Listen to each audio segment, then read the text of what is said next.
ಮೈಸೂರು ನಗರಾಭಿವೃದ್ಧಿ ಪ್ರಾಧಿಕಾರ ನಿವೇಶನ ಹಂಚಿಕೆ ಹಗರಣಕ್ಕೆ ಸಂಬಂಧಿಸಿದಂತೆ ಮುಖ್ಯಮಂತ್ರಿ ಸಿದ್ದರಾಮಯ್ಯ ಅವರ ಪತ್ನಿ ಪಾರ್ವತಿ ಬಿಎಂ ಮತ್ತು ನಗರಾಭಿವೃದ್ಧಿ ಸಚಿವ ಬೈರತಿ ಸುರೇಶ್ ಅವರು ಜಾರಿ ನಿರ್ದೇಶನಾಲಯದಿಂದ ತಪ್ಪಿಸಿಕೊಳ್ಳಲು ಸಾಧ್ಯವಿಲ್ಲ ಎಂದು ಬಿಜೆಪಿ ರಾಜ್ಯಾಧ್ಯಕ್ಷ ಬಿವೈ ವಿಜೇಂದ್ರ ಹೇಳಿದ್ದಾರೆ.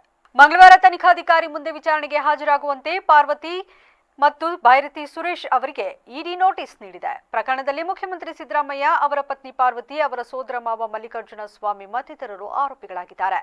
ಮೈಸೂರಿನ ಕೆಸರೆ ಗ್ರಾಮದಲ್ಲಿ ಸ್ವಾಧೀನಪಡಿಸಿಕೊಂಡ ಪಾರ್ವತಿ ಅವರ 3 ಎಕರೆ 16 ಗುಂಟೆ ಭೂಮಿಗೆ ಬದಲಾಗಿ ಮೈಸೂರು ನಗರಾಭಿವೃದ್ಧಿ ಪ್ರಾಧಿಕಾರದಿಂದ ಮೈಸೂರಿನ ಹೃದಯ ಭಾಗದಲ್ಲಿನ 14 ನಿವೇಶನಗಳನ್ನು ಪಡೆದ ಆರೋಪವಿದೆ.